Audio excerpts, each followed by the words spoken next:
Hello, everybody, and welcome back to another episode of the Edgehog Podcast. And today I'm joined with Erin Andrea Craske, and I really hope I pronounced that correctly. Um, so, Erin, prior to our episode, we were having a conversation sort of about your approach to business and your approach to sort of what it seemed like to me was like combining a lot of like Eastern spiritual practices with modern business operations and business strategy. So, do you mind giving us a little bit of background in terms of how did you come about understanding that those things can actually, live in coexistence and actually make people more successful?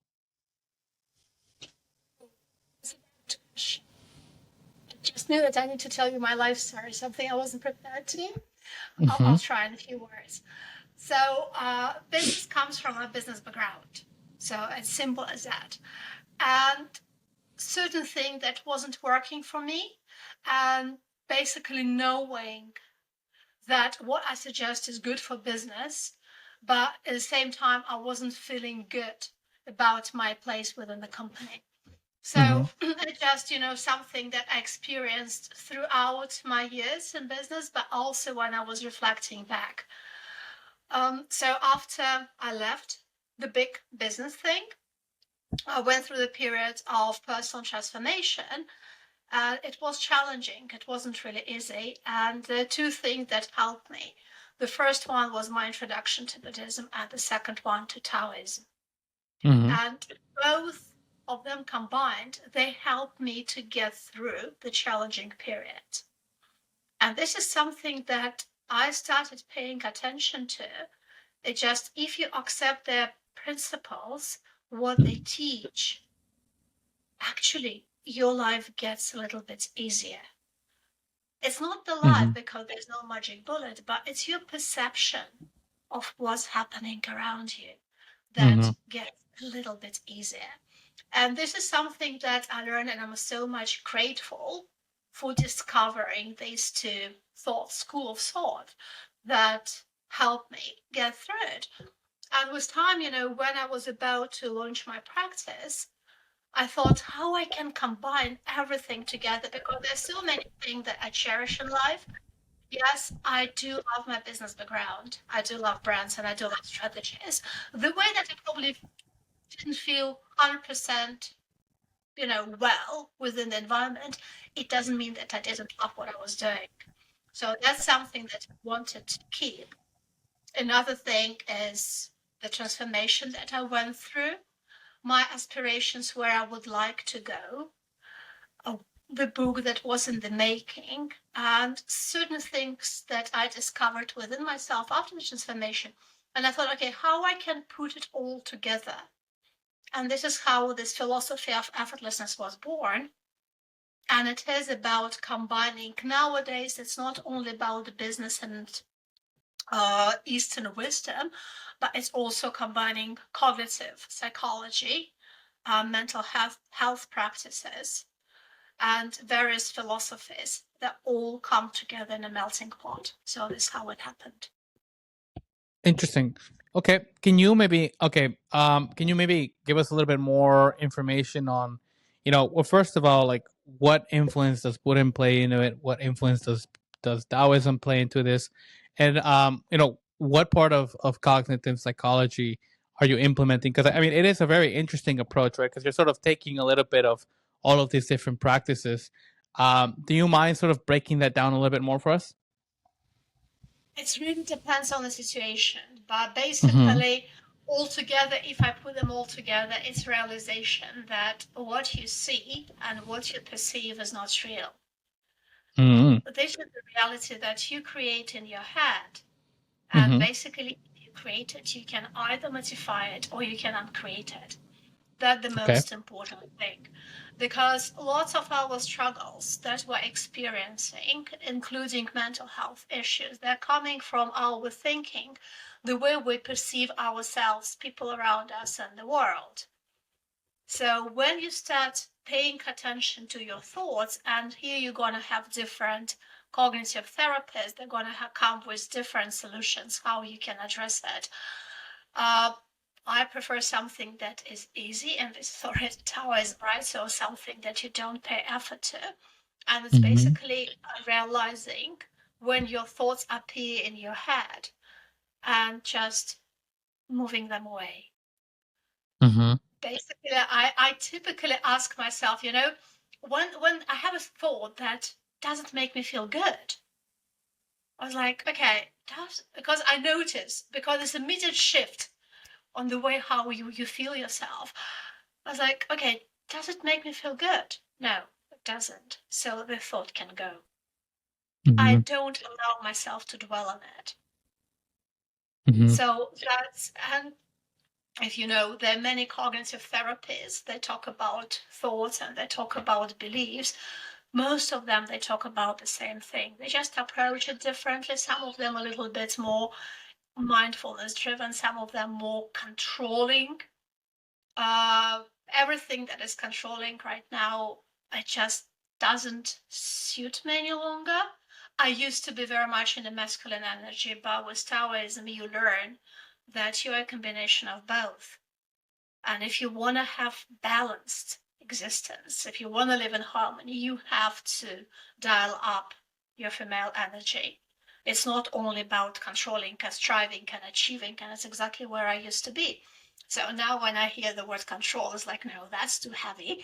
Have nothing to do with me.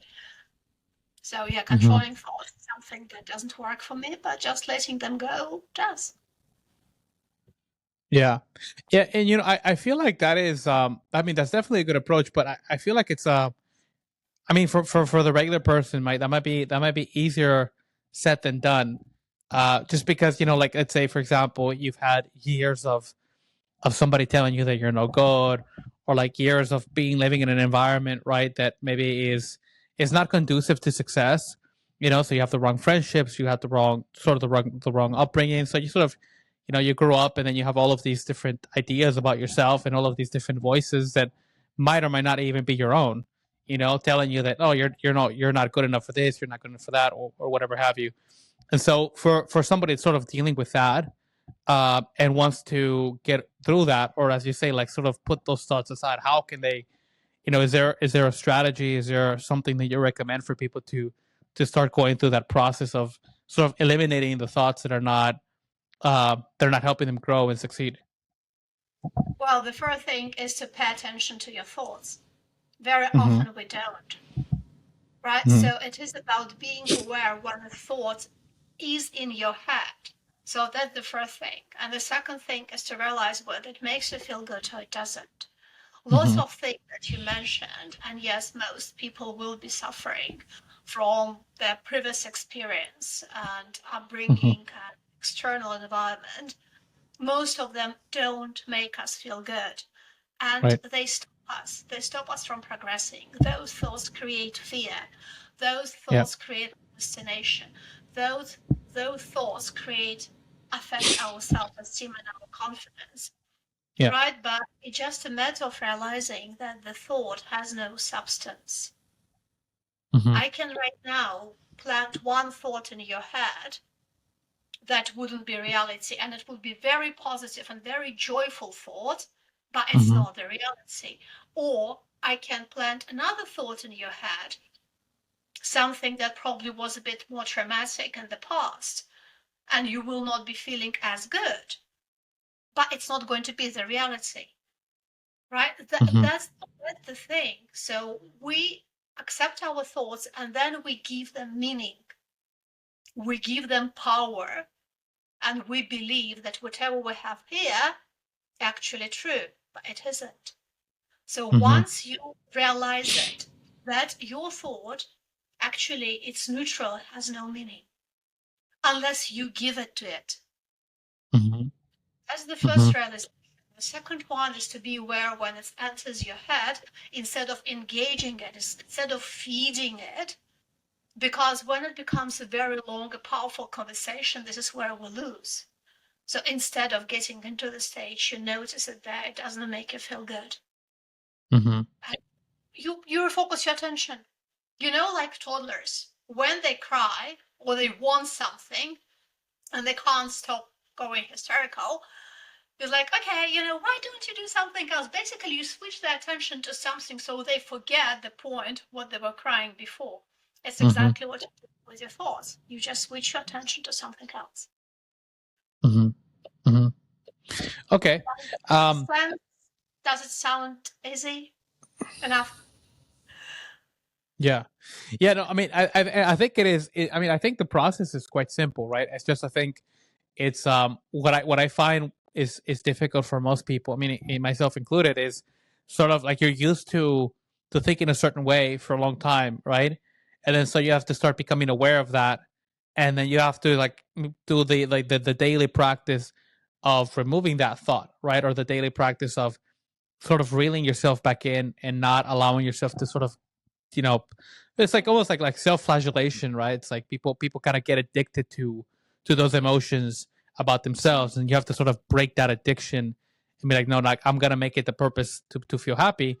But here's where I wanna I wanna get your take on this, because I also feel like people start to get to the point, especially when they get into the sort of this like spiritual practice, where they become almost afraid of other sort of like when they start to associate as like negative emotions like anger, impatience, and these sorts of things, right? And what I feel that I've learned from like exploring like the Taoist philosophy is that emotions are sort of, it's sort of like the motion of the waves, right? They come and they go, and they move along, and they each have like their own purpose and meaning. Sorry, you are breaking. Oh, sorry, where Yeah, did you lose me? yeah. In Taoism, and then I lost the rest of the Right. sentence. So it's like from like the Taoist perspective, right? It's like sort of looking at emotions as they come and as they go. And so like, sometimes you may be low in patience or anger, or sometimes you may be very annoyed. And I think some people when they get into the spiritual practice, they start feeling guilty about that, because, like, oh, I'm supposed to always be happy, or I'm so always supposed to be like love and light. And so what's your take on that? How do you consolidate that other very human side of you, like anger and hatred, and like this desire to win, with these other more, I guess you could call it, more elevated sort of emotions? How do those things coexist in your view? Again, because if you think of it, where your emotions come from, Mm-hmm. where do they come from? They come from the thought, Mm-hmm. right? You have your thinking that produces emotions. Mm-hmm. If I don't have thoughts that would be qualified as giving birth to anger, I won't Mm-hmm. have anger naturally. Mm-hmm. Mm-hmm. Right? If I don't have thought that would come up with another emotion that you mentioned earlier, that are also quite powerful and overwhelming, I won't experience it. Mm-hmm. So, in all fairness, I don't have such emotions. I don't have any strong emotions or strongly negative emotions. Mm-hmm. And with regards to other emotions, yes, if you don't stop thinking early, it really depends on the thinking. Sometimes we can't. But all our emotions, they're indicators. They're indicators about how we feel about the thought. They like, Mm-hmm. facts that you can navigate to understand what makes and how what makes you feel. Mm-hmm. And we as humans, our emotions are an integral part of who we are, and we are meant to accept them. Mm-hmm. This theory of endless happiness and endless positivity, in all fairness, it's not sustainable. It's like a Mm-hmm. believers in Buddhism that they don't really accept the word happiness. They change it with joy or enjoyment, being in a joyful state of being, because happiness is so topical, and you can't be high all the time without any Right. additional support. Yeah. So expecting ourselves to be unnaturally positive all the time, it's putting additional pressure. We are trying to control ourselves. We're trying Mm-hmm. to pressure ourselves how it's supposed to be. But in reality, you're just supposed to be yourself. Mm-hmm. And when you accept yourself, including your feelings, this is when it becomes easier, because there is Mm-hmm. no me and what I'm supposed to be. This is just me. Right. Yeah, and this is sort of like a childish reference, but there's a TV show that I always found very mesmerizing when I was growing up. It's called Avatar: The Last Airbender. It's a little old, but so it's basically the premise is that there's one person that's able to control all elements, and that's like the Avatar, like the enlightened one, in other words, right? And I guess all of the elements are sort of a metaphor for different feelings, right? So like fire, you have water, you have air, and you have earth. And so for me, it's like I guess trying to imitate that in your own daily life as not only mastering one emotion or another one, but trying to through like spiritual practice, right, or like just educating yourself, as to having studying psychology, whatever have you, is trying to master all of these sides of yourself, right? So like trying to master your anger or not control it, but to allow it to flow through you, right? So like fire would be like anger, and like air would be something that's like lighter, right? Or like water or whatever emotion, right? Or stubbornness, which is like maybe something that we could associate more to like earth. And that's what I find very interesting also about Taoism, which is sort of like the relationship between man and nature, and how nature changes. Nature doesn't oppose change, right? It sort of flows with it, and a tree sort of flows with the wind as much as anything else. So what do you think? What do you think about that? Sort of like taking it as a combination of all of these different facets of yourself. Sorry, you mean the change or the combination? Yeah, I'm yeah. not So I following. guess like dealing with change, right? And so like how do you deal with the change and accept like all of these different sides of who you are? Why would I want to deal with it? Mm-hmm. What do you Um, mean? I mean that, first of all, the change is inevitable, Mm-hmm. right? The perception of Yep. change is different, but change is inevitable, as you just rightly mentioned as an example. Buddhism Mm-hmm. talk about exactly the same thing. I think the soul change is inevitable, suffering is optional. So you don't deal with it, you just accept the fact that things do change. But Mm-hmm. our reaction on the change depends on us. We can suffer through it, or we can just accept it. And the same with our personality. I don't have to deal with myself. I accept myself Mm-hmm. as Mm-hmm. I am, all different things that come with it. So yeah, I just I don't believe I can answer, because the word deal doesn't really kind of resonate. I don't understand what exactly would we need to deal with. If you accept yourself, if you love yourself, if you respect yourself, if you appreciate yourself, you have nothing to deal with. Mm-hmm. Mm-hmm. Yeah, I mean, I guess I'm using deal here in another way of saying like manage, or I guess you could say it another way, facing some of these things, right? Because I feel like also we tend to repress things that that we don't like. So if we had a difficult upbringing, or there's certain problems that we don't want to address, so we sort of tend to suppress them. And so when I mean deal, I mean like sort of stopping, turning around, and then looking at these things from a psychological point of view. Again, it's all the way how you see things. That this is how we started. That our reality is not true. Our reality Mm-hmm. comes from our heads. I had my fair share of challenges, through the years. Mm-hmm. But I can either, I guess, suppress them, or I can elevate them and feel a victim for the rest of my life because whatever happened, or Mm-hmm. something else. People have different views of it, or I just can let it go because it has been in the past. It doesn't define me any longer. Mm-hmm. I It's really completely irrelevant. The past has gone. So non-challenge Mm-hmm. that I had in my life, I even refer back to, because it's completely Mm-hmm. irrelevant. What I am is who I am right now, with everything that I learned through the life. Mm-hmm. Mm-hmm. So again, from this perspective, I've had nothing to deal with. It just happened. That's it. Mm-hmm. Yeah, I do agree with you, and I think, but I think it takes a while to get to that point. You know what I mean? So it's almost like the concept of like Carl Jung's shadow, right? And sort of like shadow integration, and integrating that into who you are. And yeah, I do agree with you that definitely like the past is in the past, right? And if you keep living in the past, you sort of create this like repetitive pattern, right, where you're like perpetually living in a state that no longer exists. So I do agree with you there. However, I do think that it takes time to get to that realization in your life, and I think you only get to that realization when you sort of have to make yourself go back there and deal with some of the things that maybe are keeping you from moving on, right? So it's like these sort of mental demons that they may still be having control over you, that you have to kind of go back and vanquish. And I think that that process is important, just from my opinion, and please feel free to tell me what you think.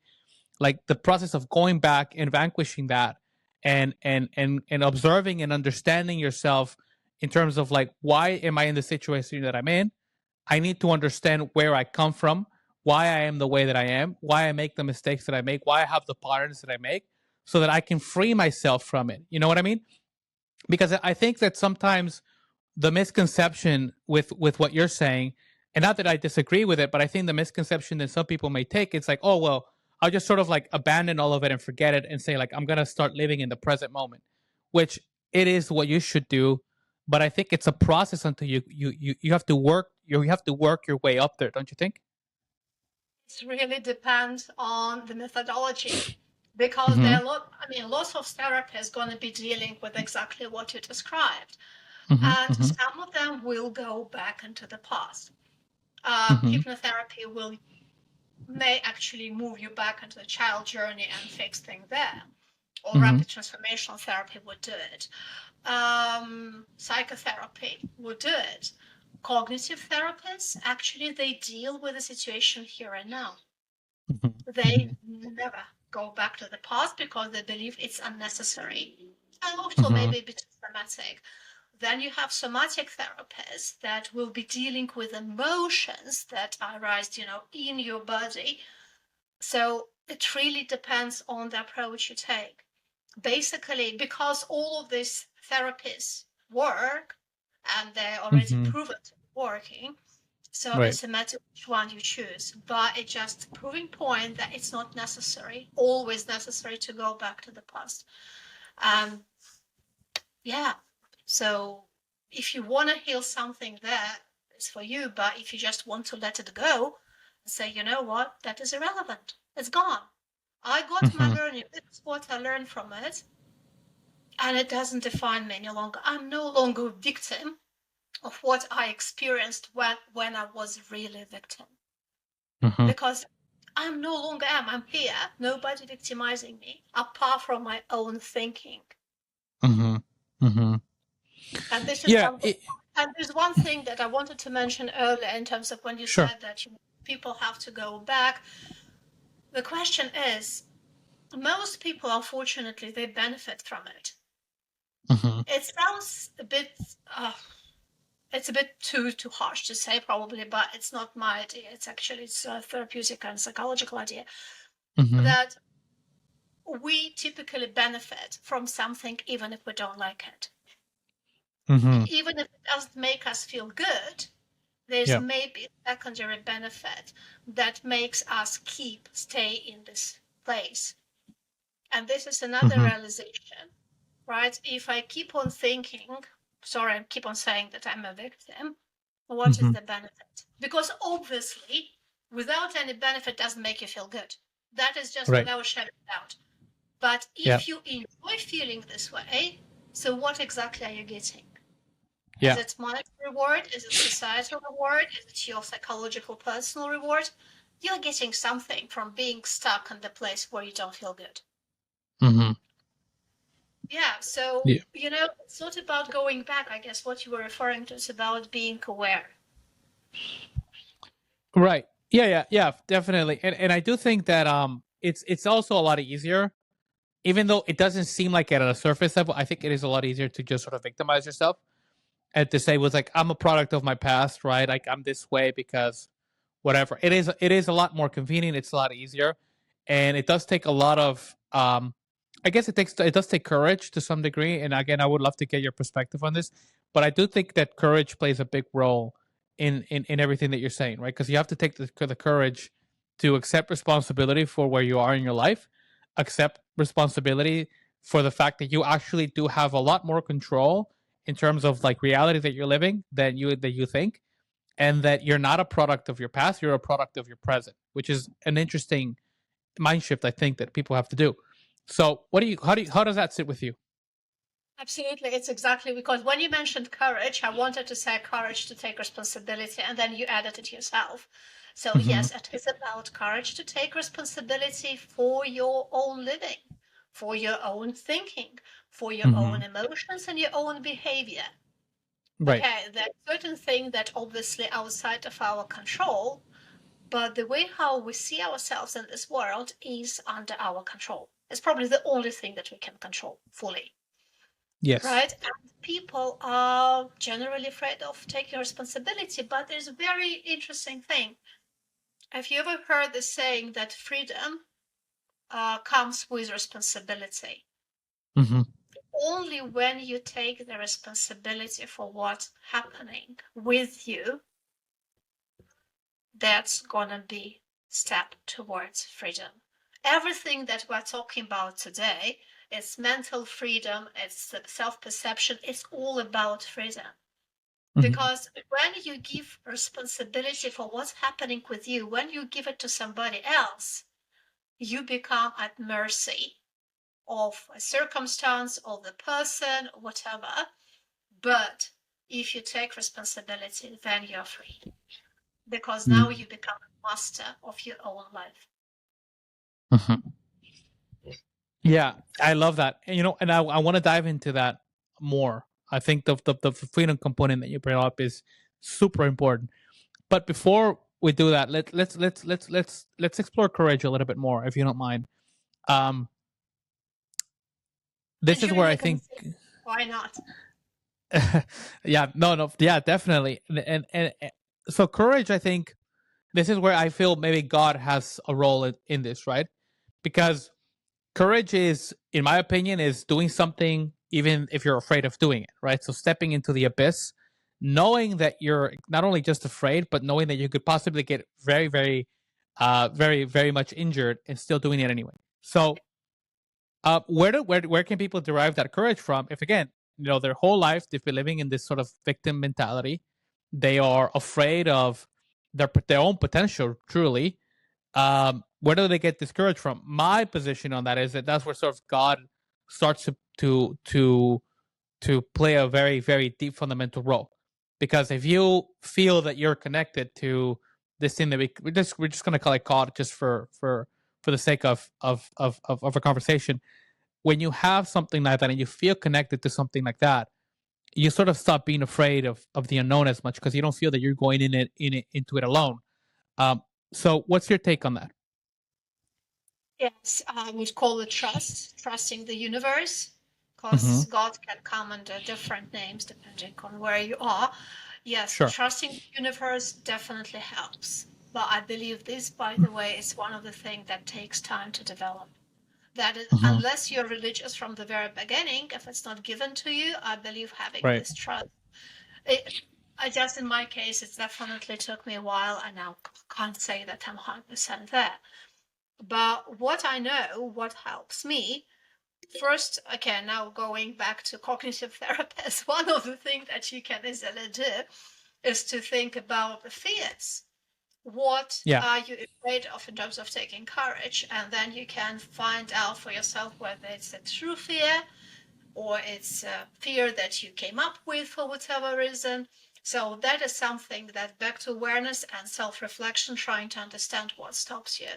Or Right. alternatively, you can choose my approach. You don't think about it. Mm-hmm. Mm-hmm. And you don't let There's it. something to be said about that, though. There is something to be said about not thinking about it. I know that if you take it at surface level, be like, "What do you mean I shouldn't be thinking?" Right? But actually, I've been reading a lot about this, and there is something that does limit not just your potential but your awareness when all you do is look at something and from an analytical perspective, and you don't just sort of live it. I guess it's in other words, it's like you don't just go with the, I don't want to use the word primitive because it's not that's primitive, but I guess you sort of live your life through a a freer openness between the conscious and subconscious, I guess, right? So it's like you don't have to look at everything from an analytical perspective. You're sort of, and I know I'm kind of rambling. It's really difficult for me to explain this, but it's living life without necessarily having to be analyzing everything and allowing your intuition and your feelings to help guide you. And that's not sounds what you're saying.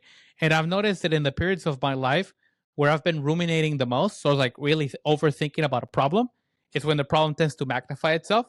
But when I'm sort of like living within the feelings and sort of just experiencing life, it seems to flow a lot better. Right. So is that sort of what you're saying with that statement? Right. Well, again, there are many different things that you covered already in one sentence. So the first thing, in terms of not everybody is analytical, there are a lot of people that are intuitive, right? So those people Mhm. who are emotional and intuitive, by definition, they're not going to be analyzing everything. Right. So I'm just severely analytical, so I know how it feels, but I know that people that are opposite to me because I experience Right. them and it's challenging, at least for me. Hmm. As was one thing. Another thing that you mentioned, actually analytical, I would believe it would be male energy, and intuition is definitely female Mm. energy. And it's Hmm. back to Hmm. our yin and yang conversation in terms of it has to be balanced, Right. right? The third thing to apply, when I said I don't think about it, I literally mean I don't think. It's not that I don't ruminate. I don't come to the rumination. So the thing is, that is what I believe in, and this is something that worked for me 100%. Hmm. When you get something in your head, usually it's one first thought, and usually it's lonely. So Hmm. until you engage into rumination and start, magnifying the problem, like you Yes. mentioned, this thought, you can get rid of it. You can let it go. You can let it for a walk, whatever. You can switch your attention. Because when thought becomes thinking, then you're screwed. Then it Yeah. becomes much more challenging. Deeper you are in this rumination process, more challenging for you to get out of it, more expressive your emotions become.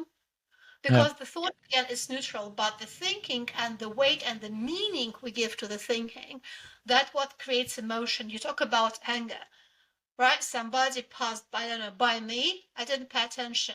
But then I start Right. thinking, oh, this person, he didn't notice me, right? He did it on purpose. This is exactly Right. Right. because Right. he Right. Right. wanted, Right. and then it goes and it, exaggerates, and from that place it's very difficult to tame it down, to Yeah. to take. So yeah, well, when I said that I don't think, I literally mean I don't think. When I have a thought, Hmm. I let it go. Okay, you Hmm. can call it mindfulness. I can't say I'm very Yeah. mindful, to be honest. I just, yeah, learned this think about not thinking. Yeah. Yeah. Because Very, I guess you sort of take it like the breeze. Hmm. when Yeah. people can't fall asleep because Hmm. they think and think and think and talk to themselves and have the Yeah. dialogue and different scenarios. When you learn that your head is empty, you don't have this problem anymore. Right, right, yeah, and I think it's I'm super paraphrasing here, but it's like I think it was Alan Watts that mentioned that you should almost take it like clouds reflected in a mirror, right? So it's like they're just sort of passing by, they don't really have any substance, right? It's until you give it that attention, like you mentioned, that you give them the power, which then goes back to our earlier conversation where it's like you really have a lot more power than you think you do because whatever thoughts you're giving attention to, they're going to start to manifest themselves in like this three-dimensional reality. So I will let me segue into that part with you. So when you say that nothing around you is real, that everything sort of exists in your mind, break that down for us if you can. What does it mean that everything around you is not real? The perception of the world Mm-hmm. around us comes from our head. Mm-hmm. So it's it's like I think a standard test. So there's so many stories about two people looking at the same situation and seeing it completely differently. Right. Oh my God. Yeah, it happens in married couples. That I believe will be a Oh, perfect yeah, example. all the time. Yeah, I can testify to Miscommunication. that. Yeah. It's like one situation is seen by the man and by a woman completely differently. They see it differently. They hear each other differently. You say one thing, but your partner will hear something different. Yep. So in your world, this is what you said in your reality. In her world, this is what she heard. This is her Yep. reality. Yep. And it happens all the time. And this is what I mean. I'm not saying about physical things. I don't believe that I'm on that dimension yet to question physical things, but to Mm-hmm. question the perception of Mm. another human beings or another or circumstances. That is definitely depends on the person. It's like Mm-hmm. Wayne Dyer said, when you change the way you look at things, things will change. Yes, I agree 100%. Yeah. Now, What some I people would take it even a step further and actually say, like, no, no, no, like the actual physical reality is only a creation of the mind. Like, so it's like that sort of school of thought where we're basically living in some sort of like matrix slash simulation where we're yeah. here as like what you would call like conscious agents, and we could go down that rabbit hole if you want to. But No, I do want to not talk at that about. level as I mentioned. So I'm out of Yeah. my depth. We'll save it for our next conversation. But I do want to talk Yeah, about freedom with you, though. so first. I do want to talk about what you mentioned earlier, though, like the concept of freedom and the responsibility that comes with that. So, to live in a society that is free, there is a responsibility, right? So, like democracy is the same way, right? If you want to live in a democratic nation, then you have to take the responsibility of being involved, of voting, right? Of just taking part in the democratic process. And I think that the mental freedom is the same, right? So yes, everybody says that they want mental freedom. Everybody says they want political freedom, but not everybody's willing to take on the responsibility that comes with that freedom, right? And so what I see is happening in a lot, and maybe this has been happening forever. I don't know, but it is that a lot of people are relinquishing that responsibility over to a third party, right? So whether it's the government, society, whatever have you, Teacher, relinquishing responsibility of thought. Yeah. Why do you think that's yeah, happening medical though? professional. Yeah. So why do you think that's the case? And again, I don't know if this has always been like that. Maybe it's just part of human nature that we just don't want that. We actually maybe don't want that level of freedom. But for the people that choose not to have that level of freedom, why do you think that's the case? It's, if I had a universal answer, I would have let you know. I know in my particular case, and Right. this is something that I keep on noticing, is that very often, but again, I can't say it's 100% in all 100% of Sure. cases, but For in sure. most cases, what I notice that when children are raised from the very beginning, they are not raised with a sense of responsibility, right? So Mm-hmm. what actually happens, and there's something I keep on telling Everett, all my friends, I watched a long time ago, I watched Super Nanny. I know why I love psychology. And she was always saying to little kids that, okay, that's your choice. You can do it this way, or you can do it that way. This is the consequence, and this is the consequence. So basically, if you choose to misbehave, there's going to be a consequence. You're going to be Mm-hmm. punished. And you have to reinforce it. So from the very beginning, children are taught that there is a responsibility for their behavior. Mm-hmm. And it comes because it's always reinforced. Right. What I notice in most cases, parents don't bother about giving these choices and letting children decide. Usually they wait till the moment kids misbehave and then they start punishing and, screaming and it doesn't work. Right. So my assumption is that teaching children responsibility is probably a little bit more time consuming. It's a little bit more challenging. Or if as a parent, I'm not learned or experienced it myself, I don't believe it's necessary. That would be my assumption. Hmm. And this is why, we have always, I mean, that's just amazing. It's like, if you talk to our staff in that way, we gonna, I don't know, they're gonna be punishment, they're gonna be consequences. Don't talk to our people at the cashier desk, or you will be punished. It's all over England. Hmm. It's like, yeah, but you don't need to tell me. If I know that my bad behavior comes with consequences, you don't have to threaten me. So obviously people are Hmm. not used to it. That's a very interesting perspective. I don't think I can disagree with that. Um, and I think that you know what I found it's like, I mean, the education system sort of functions the same way. As opposed to like teaching people how to think, they sort of tell them like, okay, these are the rules, and this is what you have to follow. But there's like also like sort of like the absence of critical thinking, and I remember Jordan Peterson saying this in an interview that he said when he was raising his children, that he told them that if a rule didn't make sense, so if a rule was stupid, they were not expected to follow that rule. So it's like Yeah, having that, that ability to just think critically about everything is probably, like you said, it's probably very crucial. Yeah. yeah, absolutely love it because I do love rules. In a way, Yeah. because they make my life so much easier. They make me free Yep. because I know these are boundaries that I'm not supposed to, step over. Yeah. Which means that within these boundaries, I can do what I please. But Yes. breaking rules, that's the biggest joy. Because when they don't make Yeah. sense to That's. me, it's like, yeah, well, sort of, I can do it my way. I don't Yeah. harm anybody. So, yeah, I know what you're talking Yeah. about. And I think a lot of what we're gonna continue to say is gonna go back to the initial point of the conversation, which is again sort of like that yin and yang connection, right? Because it's like, yeah, you want to have rules, but you also don't want to have them where they like guide your entire life, so that you don't have the room for creativity, you don't have the room to question authority, which I think it's important to do from time to time. So again, sort of like always having that balance, right? Feminine, masculine, black and white, and so on and so forth. Um, Now, okay, let's sort of take this into a more practical place, right? Because I think a lot of what we've been talking about is great, but I want to see like how can somebody like start to apply this in their daily lives, right?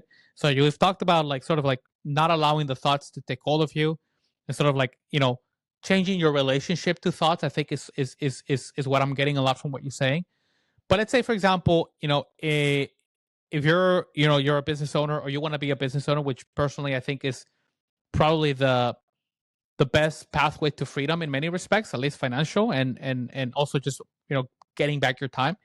So let's say from a business perspective, how do you start to apply these things in a way that again starts to free up your time and to make you more successful overall as an entrepreneur and a business owner, for example?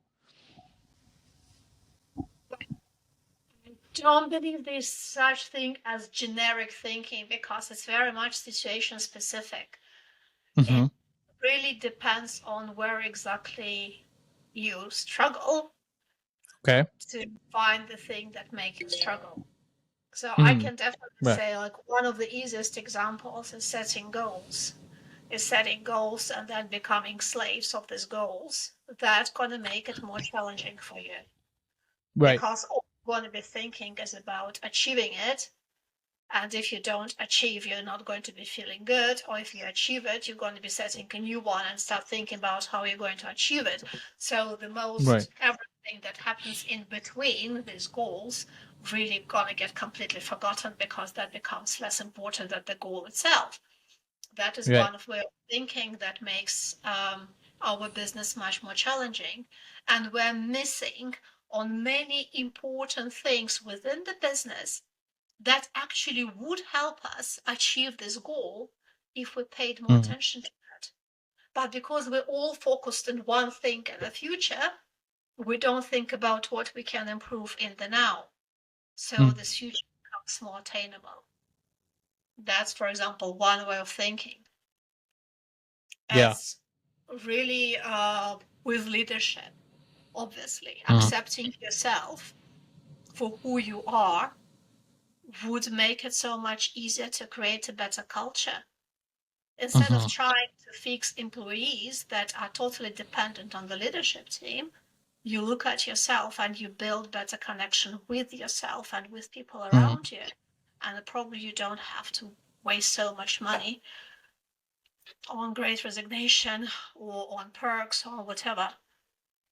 And really, Pizza parties, whatever, right? So it depends on the situation where you're with the business. Because if you struggle, in most cases, the struggle gonna come from your head. In most cases. Right. Yeah. That makes perfect sense to me. And you know what? I also think is that it is that sort of when I forget the name of the author, but it's this poem where that it towards the end of the poem it says, when you let your own light shine, you automatically give permission to others to do the same.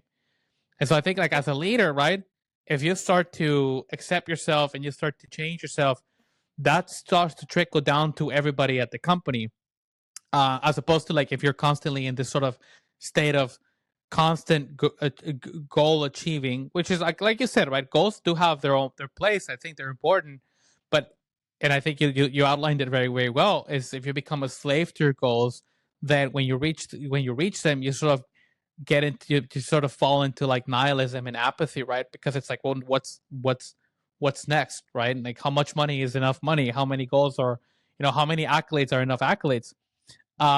So do you think that, in other words, it would be, and I know this is sort of cliche, but it's more like enjoying the journey more than the destination, and sort of taking that approach in your business? Is that sort of what you're saying in some ways? That's not exactly what I'm saying, but in a way that I understand that in certain cases, enjoying is a little bit too much to ask Mm, for. Again, just being realistic, not everybody's right, business is in the state that you would want to right. enjoy it. But what I meant, okay, if you can enjoy it, it's better. But what I Sure, meant, sure, sure. when you think about the goal, usually we take the goal for the ultimate achievement, and usually we put a lot of effort behind selling. But we forget that this goal, there are many different streams that come together, because business is not only about sales. There's so many things that you need to take Right. care of as a business owner. So Hmm. instead of focusing on selling and getting this number, why don't you focus on looking at the streams that bring you to this number?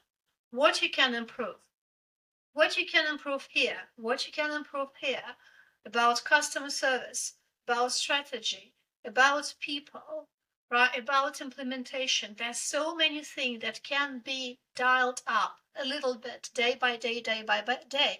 So Hmm. every day you're gonna get satisfaction from seeing that you improved that, you fixed it here. Now it's going to get better. Next day, something else. So, as a result, instead of being totally focused, it's exactly the same thing. It's just where your mind is, where your Yeah. mindset is. The process exactly pretty much the same. But instead of pushing and being mentally strained because you can't get where you want to be, you're getting mental relief from seeing that things improve. And funny Hmm. enough, when things improve, you will get to this number, but it's going to Yep. be less stressful. And overall, the result for the business is going to be much better. Yeah. Yeah. Yeah. That's what. I agree with you one And hundred then you percent. can enjoy it. Yeah, yeah. I've seen a lot of different, like, organizations where they put like a lot of emphasis on having like a really, really good sales team, and they hire not even a good sales team, just having a big sales team, with the idea that, like, well, we have more salespeople, they'll be able to sell more and we'll make more money.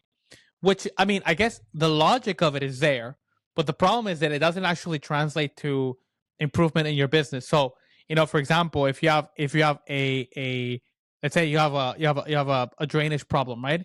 And then you scale that problem, well, you just have shit everywhere, right? So it's like, what I've noticed is that, like you said, there's all of these different components that you can start to fix on a regular basis. Small changes, they don't have to be big, but if you change them consistently over time, and you do it with a strong foundation, and you make the system, you have very strong systems and the very strong operations in your business, and you start to sort of scale that as you go, then you have a really strong foundation that can sustain the growth of the business, right? But what I saw in many times, it's like they have a really, really rocky foundation. They have no procedures for anything. They don't really have a process by which they're going to treat the customer, how they close the customer. They don't really even understand it, right? They don't really have any sort of clear values, and so they bring in a bunch of people within the organization, and then all you start seeing is not more people going out and selling. What you see is just a complete shit show of everybody sort of doing things as they think they should be done. And then before you know it, you've lost a lot of money, you've lost clients, and you really haven't grown your business at all, right? And I see that happening not always at the beginning stages, but maybe companies that are going from like $5 to $10 million in revenue, where they're like, okay, now we're in a position where we think we can grow. But again, that foundation is very rocky and very, it's not sustainable. Yeah, absolutely. Absolutely.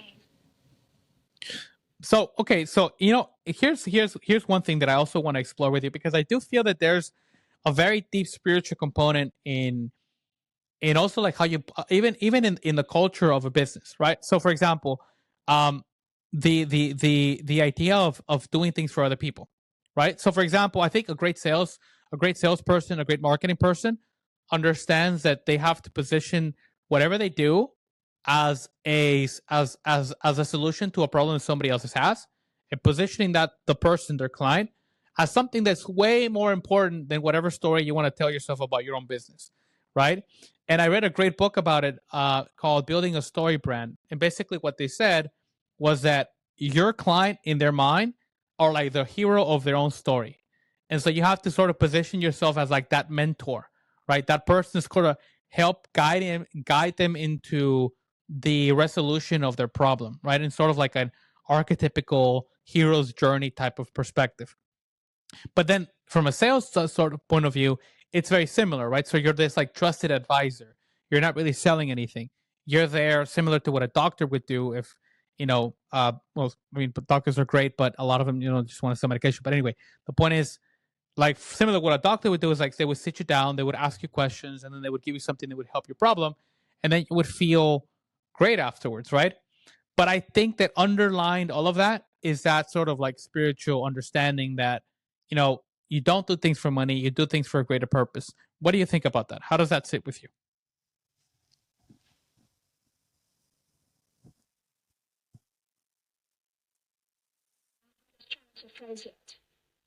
Sure, sure. Take your time.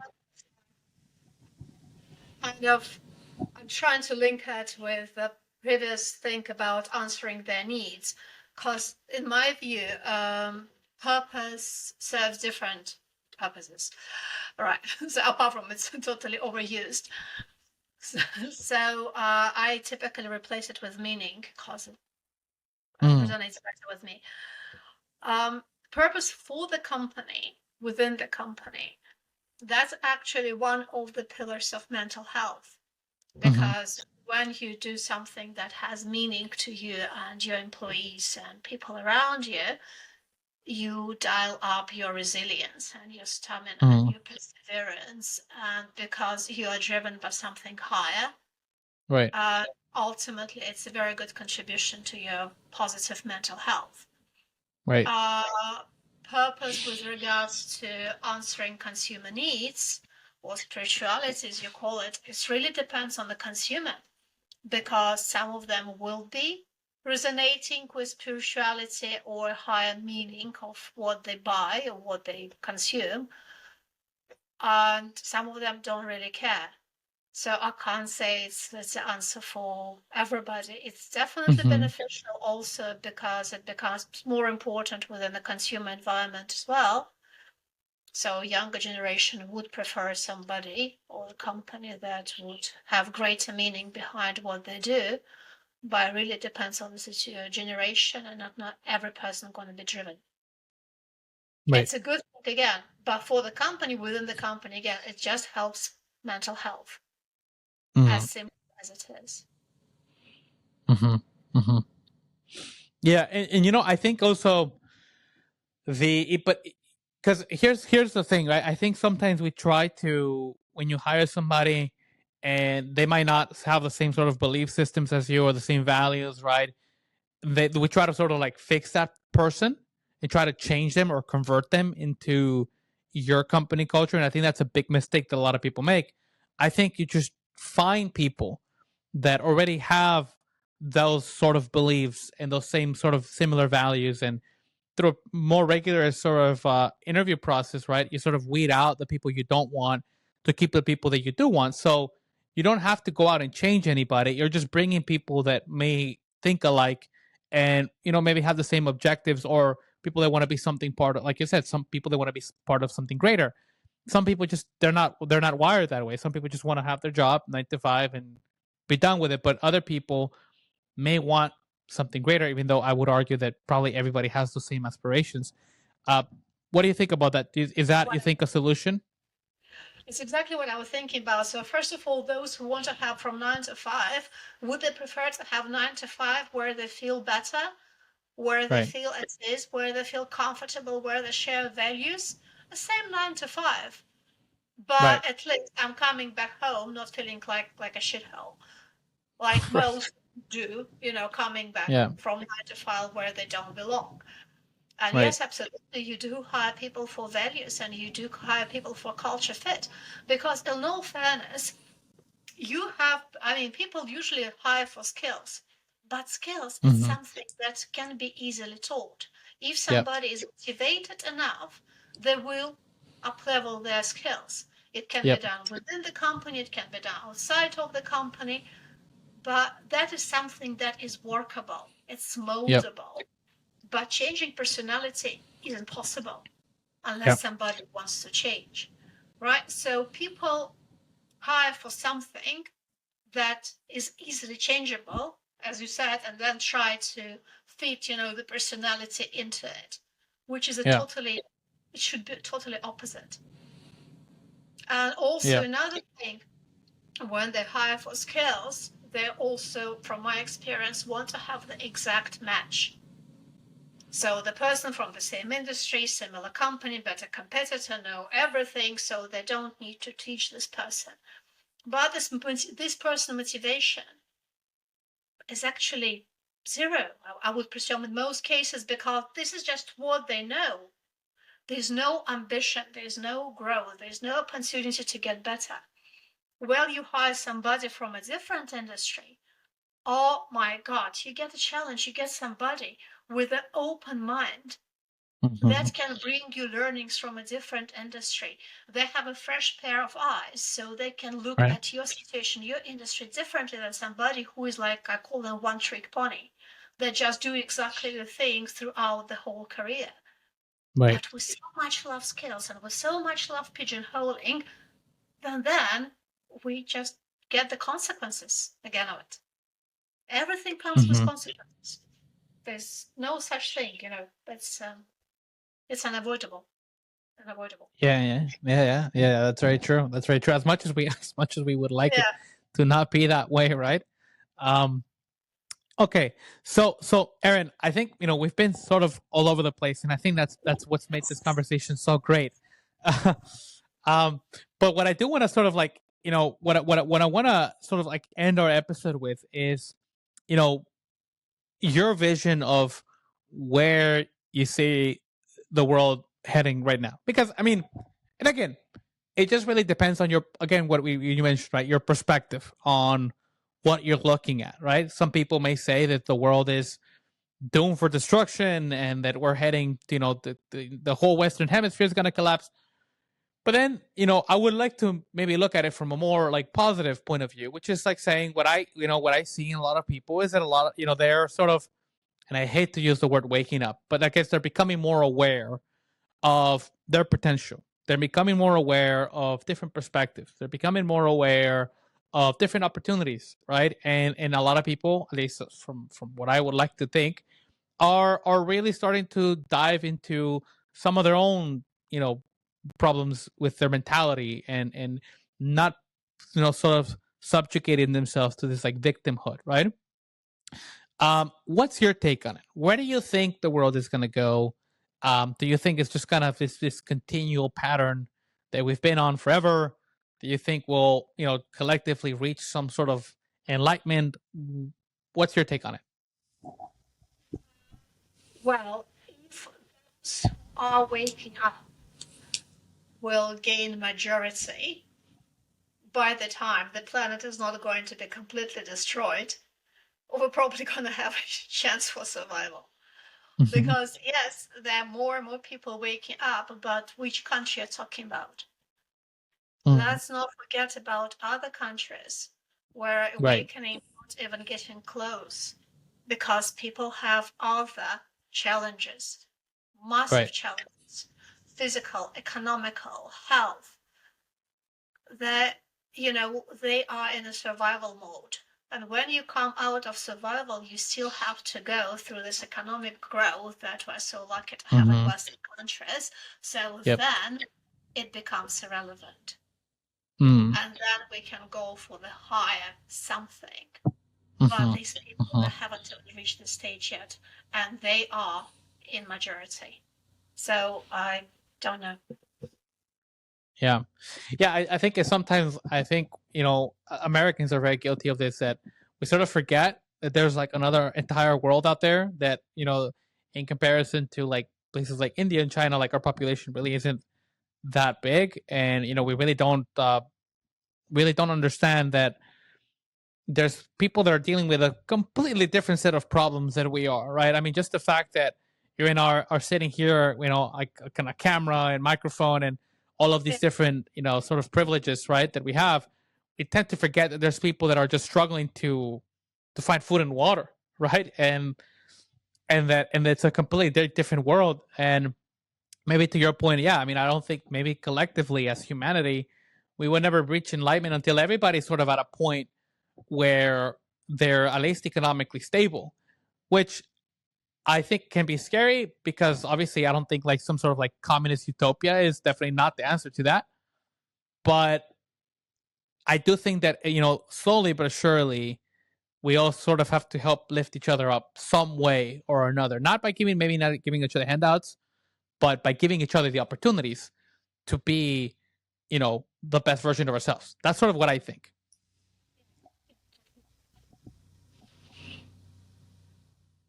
So, Erin, if there was, let's say, again, I know we've been all over the place, and we've covered a lot of topics, but if there was, let's say, like one or a few things that you feel you would like the viewer to walk away with, what would that be?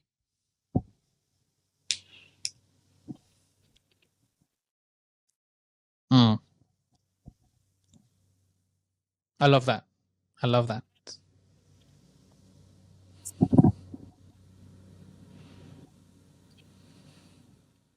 Hmm.